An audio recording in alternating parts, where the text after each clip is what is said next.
अस्सलाम वालेकुम स्टूडेंट्स। हम course be applied chemistry study कर रहे हैं। इस कोर्स में हमने section 2 chemical industries and metallurgy start किया हुआ है। जिस तरह मैंने लास्ट आपको डिस्कस किया था कि केमिकल इंडस्ट्रीज़ एंड मेटलर्जीज़ में आपके पास 6 इंडस्ट्रीज़ को आपने कवर करना है एंड 3 मेटलर्जीज़ को आपने कवर करना है। इंडस्ट्रीज़ में आपकी शुगर इंडस्ट्री है, सीमेंट इंडस्ट्री है, ग्लास इंडस्ट्री है, सोप इंडस्ट्री है, सोडा ऐश है और इसके साथ साथ यूरिया इंडस्ट्री है। लास्ट लेक्चर में हमने शुगर इंडस्ट्री को कंप्लीट कर लिया था। एक इंडस्ट्री ओवरऑल जो है वो हमारी कंप्लीट हो चुकी है। आज के इस लेक्चर में जो हम इंडस्ट्री स्टार्ट करने जा रहे हैं वो है सीमेंट इंडस्ट्री। तो आज हमारा जो टॉपिक ऑफ डिस्कशन है वो है सीमेंट इंडस्ट्री। आज अपने इस लेक्चर में हम सीमेंट इंडस्ट्री के बेसिक इंट्रोडक्शन, इसके सोर्सेज और इसके रॉ मटेरियल को डिस्कस करेंगे। तो सीमेंट इंडस्ट्री को हम स्टार्ट करते हैं। सीमेंट इंडस्ट्री में जो की पॉइंट्स हम वन बाय वन स्टडी करेंगे। इसमें फर्स्ट है सीमेंट इंडस्ट्री का इंट्रोडक्शन आ जाता है कि सीमेंट है क्या। फिर हम इसकी हिस्ट्री को देखेंगे। सीमेंट इंट्रोडक्शन एंड हिस्ट्री के बाद हम सीमेंट की केमिस्ट्री को देखेंगे, मींस इसकी नेचर को देखेंगे, इसकी कंपोजिशन को देखेंगे। सीमेंट की कंपोजिशन क्या है, इसकी नेचर क्या है, इसकी प्रॉपर्टीज़ क्या है। वही हम वन बाय वन केमिस्ट्री में इसकी केमिकल कंपोजिशन उसको चेक करेंगे, इसकी प्रॉपर्टीज़ को डिस्कस करेंगे। इसके बाद हम इसके रॉ मटेरियल्स को डिस्कस करेंगे। इसके बाद हम प्रेपरेशन ऑफ स्लरी को डिस्कस करेंगे। After this we will discuss manufacturing process, और ये मैन्युफैक्चरिंग प्रोसेस एक डिटेल्ड प्रोसेस होता है जिसमें हम ईच स्टेप को डिस्कस करते हैं कि किस तरह से हम सीमेंट को मैन्युफैक्चर करते हैं। और लास्ट एंड पे हर इंडस्ट्री में आपकी फ्लोशीट डायग्राम जो है वो मस्ट होगी। सबसे पहले सीमेंट के इंट्रोडक्शन से स्टार्ट लेते हैं। अब इंट्रोडक्शन में हम देखेंगे कि व्हाट इज सीमेंट, सीमेंट है क्या। तो अगर हम सीमेंट को देखें तो cement basically it is a binding agent. ये एक्ट्स लाइक अ बाइंडर के तौर पे काम करता है। अब बहुत ज़्यादा बहुत से बाइंडिंग एजेंट्स होते हैं, लेकिन सीमेंट की acts like a binding agent. तो सीमेंट बेसिकली कंस्ट्रक्शन पर्पसेस में बाइंडिंग एजेंट के तौर पे काम करता है। ये एक ऐसी सब्सटेंस है, ये एक ऐसा केमिकल है, केमिकल सब्सटेंस है जो कि कंस्ट्रक्शनल पर्पसेस में बाइंडिंग एजेंट्स के तौर पे काम करती है, और ये मटेरियल्स को दूसरे मटेरियल्स के साथ फिक्स करने, उनको हार्ड करने और उनको बाइंड करने का काम करता है। तो अगर हम सीमेंट की जनरल डेफिनेशन करें तो it is a binder, a substance used for construction that sets harden and adheres to the other material to bind them together. Cement एक ऐसी सब्सटेंस है जो बाइंडिंग एजेंट के तौर पे मटेरियल्स को दूसरे मटेरियल्स के साथ फिक्स करने, उनको हार्ड करने और उनको एडहेयर करने, उनको बाइंड करने का काम करती है। अब नेक्स्ट है कि cement is seldom used on it's on, कि सीमेंट को कभी भी हम सेपरेटली यूज़ नहीं करते।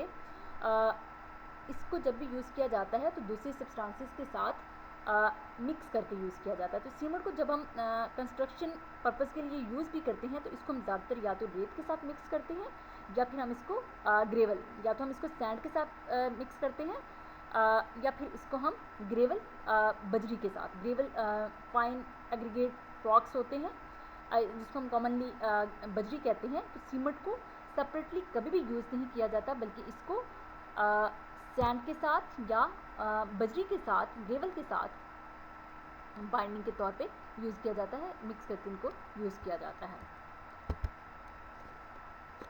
सीमेंट जो है इसको फाइन एग्रीगेट के साथ मिक्स करके ज़्यादातर मॉर्टर प्रोड्यूस किया जाता है। अब मॉर्टर क्या है? मॉर्टर एक ऐसा पेस्ट होता है जो हम सीमेंट का, मतलब किसी भी रेत के साथ या बजरी के साथ मिक्स करके एक पेस्ट बनाते हैं, और इस पेस्ट को जब हम किसी भी बिल्डिंग ब्लॉक पे अप्लाई करते हैं तो ये पेस्ट ड्राई होने पे उन बिल्डिंग ब्लॉक्स यूनिट्स को बाइंड करने का काम करता है।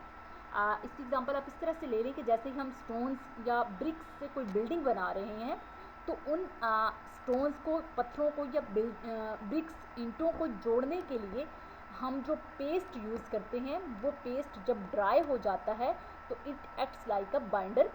तो ये जो पेस्ट होता है इसमें हम सीमेंट को रेत या बजरी के साथ या फाइन एग्रीगेट रॉक्स के साथ मिक्स करके यूज़ करते हैं और उससे हम मॉर्टर बनाते हैं। मॉर्टर वो पेस्ट है जो हम ईंटों को या पत्थरों को बिल्डिंग ब्लॉक्स यूनिट्स को जोड़ने के लिए यूज़ करते हैं और इस तरह से हम इससे कंक्रीट को भी जो है वो प्रोड्यूस कर सकते हैं। तो लास्ट इसमें आता है कि कंक्रीट जो है मोस्ट वाइडली यूज्ड मटेरियल है in existence and is only behind water as the planet most consumed resource. कि पानी के बाद जो दूसरा सबसे ज़्यादा ज़मीनी सैयारे पे इस्तेमाल किया जाने वाली जो प्रोडक्ट है वो कंक्रीट है। अब अगर हम इसकी अपीयरेंस देखें तो सीमेंट हमें कुछ इस तरह का फाइन पाउडर की फॉर्म में नज़र आता है। ये इसकी कुछ अपीयरेंस दिखाई गई है।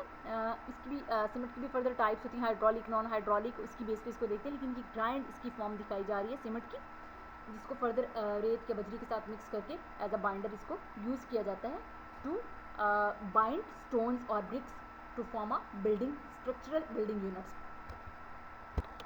नेक्स्ट आ जाते हैं हिस्ट्री ऑफ सीमेंट पे कि सीमेंट इंट्रोड्यूस कैसे हुआ। तो 1824 में इंग्लैंड के एक साइंटिस्ट जोसेफ ने पोर्टलैंड सीमेंट को इंट्रोड्यूस करवाया। अब जोसेफ ने क्या किया, उसने लाइमस्टोन कैल्शियम कार्बोनेट जो होता है उसको लिया एंड क्ले जो मिट्टी होती है उसको लिया। अगर आप क्ले की कंपोजिशन को देखें या लाइमस्टोन की कंपोजिशन को देखें तो दोनों इनऑर्गेनिक इन नेचर होते हैं। उसने लाइमस्टोन और क्ले को वाटर के साथ मिक्स किया और उसके बाद उसने इसे हीट किया। After heating he allowed them to stand. तो उसने जो मिक्सचर लिया था लाइमस्टोन और क्ले का, उसको water limestone clay and water, उस मिक्सचर को हीट करने के बाद उसको थोड़ी देर के लिए सेटल होने दिया, अलाउड टू स्टैंड किया। और उसके बाद उसने क्या देखा कि उसे एक ऐसा मटेरियल मिला जो काफ़ी हद तक हार्ड था, लाइक अ स्टोन।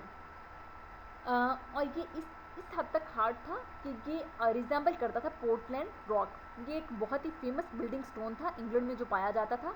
उस इंग्लैंड में इस बिल्डिंग स्टोन को पोर्टलैंड रॉक कहा जाता था।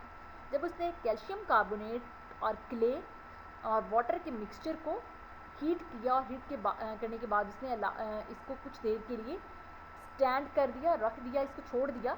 और after allowed to stand he obtained a stone like harden mass जो कि रिजेंबल करता था पोर्टलैंड रॉक से। तो इस मटेरियल को उसने नाम दिया पोर्टलैंड सीमेंट का, क्योंकि इसकी रिजेंबलेंस जो थी वो पोर्टलैंड रॉक की तरह से ही थी। तो उसी की बेस पे इसने इसका नाम जो था वो पोर्टलैंड सीमेंट रख दिया, क्योंकि ये रिजेंबल लाइक पोर्टलैंड रॉक। और ये इंग्लैंड में पाई जाने वाली एक मशहूर बिल्डिंग स्टोन थी, बिल्डिंग स्टोन या रॉक थी। आ जाते हैं केमिस्ट्री ऑफ सीमेंट पे। अगर हम केमिस्ट्री ऑफ सीमेंट की बात करें तो इसके अकॉर्डिंग इसकी दो बेसिक टाइप्स आती हैं। एक इसमें आते हैं हाइड्रोलिक और एक इसमें आता है नॉन हाइड्रोलिक। अगर हाइड्रोलिक की अपीयरेंस देखें तो ये आपको डायग्राम में दिखाया गया है। नॉन हाइड्रोलिक की देखें अपीयरेंस तो ये भी आपको डायग्राम में क्लियर नज़र आ रही है। अब हम इसको डिस्कस करते हैं कि hydraulic and non hydraulic cement क्या है। तो हाइड्रोलिक सीमेंट की अगर हम बात करते हैं तो ये ऐसा सीमेंट होता है जो कि बेसिकली होता तो केमिकल रिएक्शन ही है इसमें, लेकिन इसमें जो केमिकल रिएक्शन हो रहा होता है वो वाटर और ड्राई इंग्रेडिएंट्स के दरमियान में होता है। कि इट्स मीन्स कि हम ड्राई इंग्रेडिएंट्स को वाटर में मिक्सअप करते हैं और उनका आपस में केमिकल रिएक्शन होता है और उससे सेटिंग और एडहेसिव प्रॉपर्टीज़ ऑब्टेन होती हैं। सेटिंग की अगर हम बात करें तो सेटिंग को हम इस तरह से ले सकते हैं कि फिक्सिंग। तो जैसे ही हम ड्राई इंग्रेडिएंट्स को वाटर में मिक्सअप करते हैं तो उसके नतीजे में हाइड्रोलिक आपको नाम से क्लियर हो रहा है, ड्राई इंग्रेडिएंट्स का वाटर के साथ इंट्रैक्शन करवाया जाता है और इनका आपस में केमिकल रिएक्शन होता है और उसकी वजह से सेटिंग और इनकी जो बाइंडिंग है वो होती है। तो it sets and become adhesive due to a chemical reaction between the dry ingredients and the water.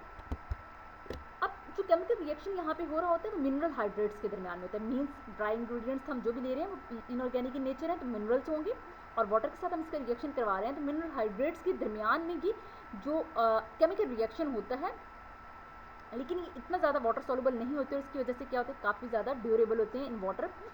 Means water के साथ इनका ड्यूरेबिलिटी होती है, मीन्स वाटर इन पे इस तरह से अटैक नहीं करता, and safe from chemical attack, और इस तरह से केमिकल अटैक से भी ये सेफ होती है। अब इसकी जो एग्जांपल हम ज़्यादातर लेते हैं वो पोर्टलैंड सीमेंट की है कि hydraulic cement basically dry ingredients का वाटर के साथ केमिकल रिएक्शन होते हैं और उसके नतीजे में बाइंडिंग प्रॉपर्टीज़ और फिक्सिंग सेटिंग जो है प्रॉपर्टीज़ वो हमें मिलती है।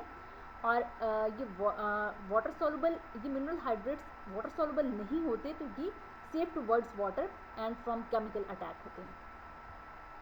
इसके बाद हम आ जाते हैं नॉन हाइड्रोलिक सीमेंट। तो ये नॉन हाइड्रोलिक सीमेंट नाम से ही क्लियर है, it does not set in wet conditions और अंडर वाटर।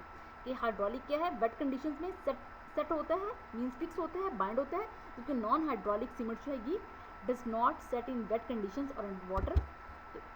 ये कब सेट होता है, इट सेट्स एज इट ड्राइज।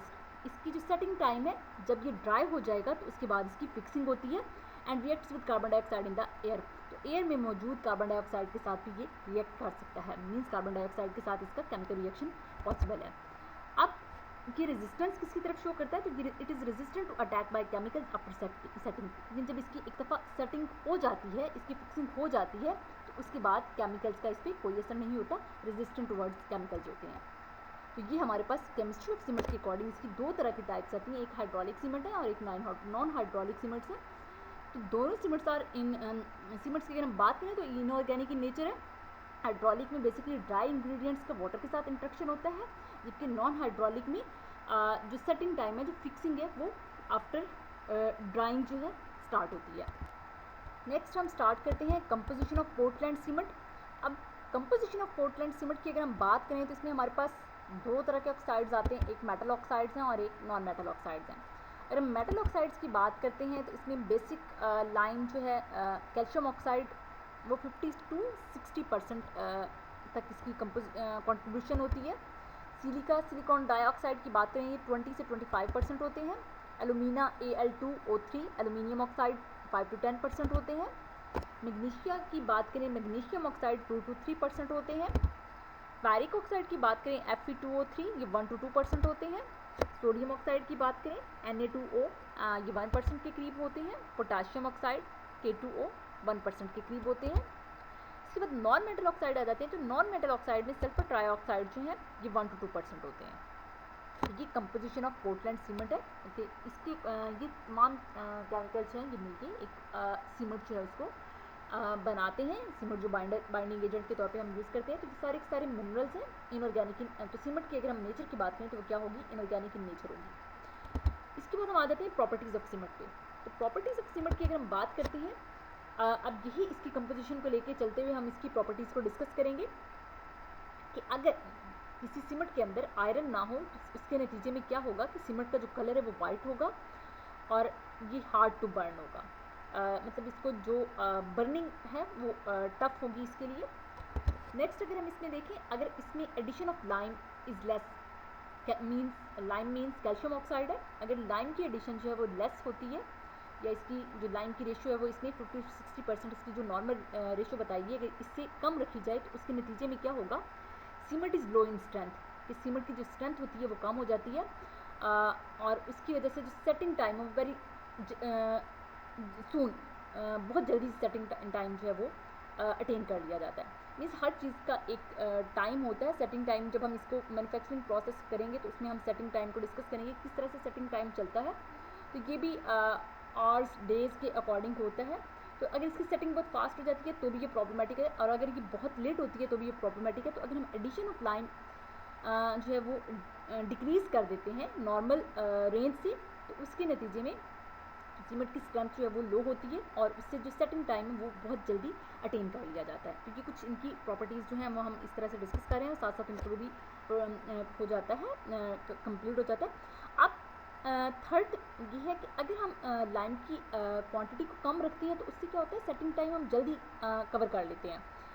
लेकिन अगर हम लाइम की क्वांटिटी को ज़्यादा कर देते हैं नॉर्मल रेंज से, जैसे 50 to 60% लाइम की क्वांटिटी कैल्शियम ऑक्साइड की रेंज है, तो अगर हम इस रेंज से ज़्यादा लाइम को ऐड कर देते हैं सीमेंट में तो उसके नतीजे में फिर क्या होता है, सीमेंट में क्रैक्स आ जाएंगे, तो ये भी एक प्रॉब्लमेटिक चीज़ आ जाती है।